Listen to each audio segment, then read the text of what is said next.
আপনি মনে হয় এর আগে আপনার হাজবেন্ড সহ আমার কাছে আসছিলেন? জি। তাহলে আজকে কেন আসছেন বলেন? আসলে ডাক্তার সাহেব ও কৃত্রিম উপায়ে বাচ্চা নিতে চাচ্ছে, তাই পরামর্শের জন্য আসলো। আপনি কি আপনার সমস্যা জানেন না? আমার সমস্যা মানে আমি ঠিক বুঝতে পারিনি। আপনি কি আমাকে একটু বুঝিয়ে বলতে পারবেন? আপনি যে কোনোদিন মা হতে পারবেন না, আপনার হাজবেন্ড আপনাকে বলেনি? কি? আমি মা হতে পারবো না মানে? হ্যাঁ, রিপোর্টে তো তাই এসেছে। আপনি আর কোনোদিন মা হতে পারবেন না। তাহলে সমস্যা ওর হাজবেন্ডের না, সমস্যা ওর? হ্যাঁ, সমস্যা তো ওনার। উনি আর কোনোদিন মা হতে পারবেন না।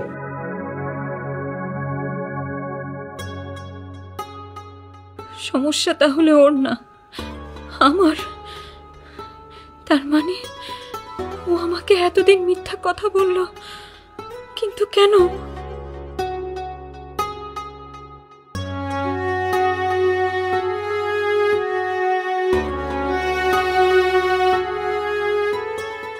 কিরে, তুই দাঁড়িয়ে পড়লে যে যাবি না? আমি কি করলাম ভাবি? আমি কি করলাম?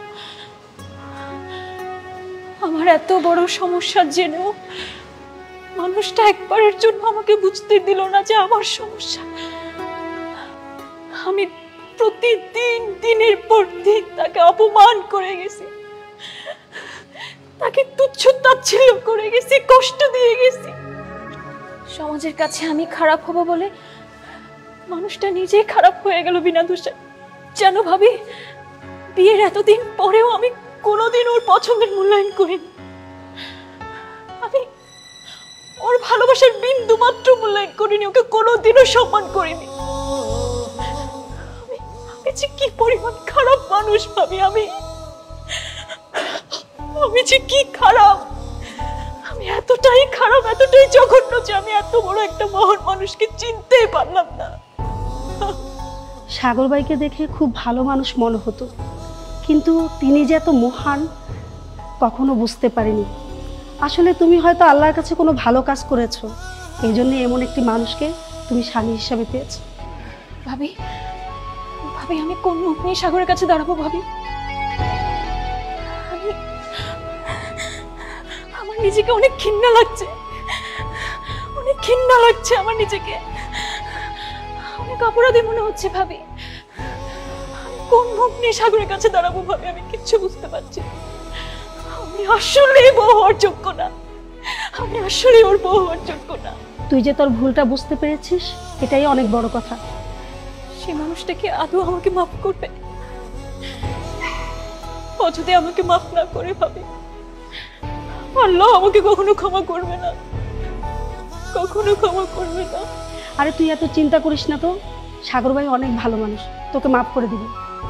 করবে না ভাবি। আমি যে পরিমাণ ওকে কষ্ট দিয়েছি, যে পরিমাণ ওকে আমি নির্যাতন করেছি, দিনের পর দিন ওকে তুচ্ছ তাচ্ছিল্য করেছি, ও কখনো আমাকে ক্ষমা করবে না ভাবি। আমি নিজেও নিজেকে কখনো ক্ষমা করতে পারবো না ভাবি। ভাবি তুমি বলো না, আমার কি করবো? কি করলে আমি ওকে পাবো বলো ভাবি? আমার কি করা উচিত ভাবি? আচ্ছা শোন, তুই বাসায় যেয়ে তুই সাগর ভাইয়ের পছন্দের কাপড় পরে সাগর ভাইয়ের সামনে দাঁড়াবি, দেখবি সব ভুলে যে তোকে মাফ করে দিয়েছে। সত্যি বলছো ভাবি? সত্যি বলছো তুমি? ভাবি আমি তোমার কাছে অনুরোধ করছি ভাবি, ও যদি আমাকে ক্ষমা না করে তুমি আমার হয়ে ওকে বোঝাও ভাবি যে আমাকে যেন ক্ষমা করে দে। আমি সত্যি বুঝতে পারিনি ভাবি।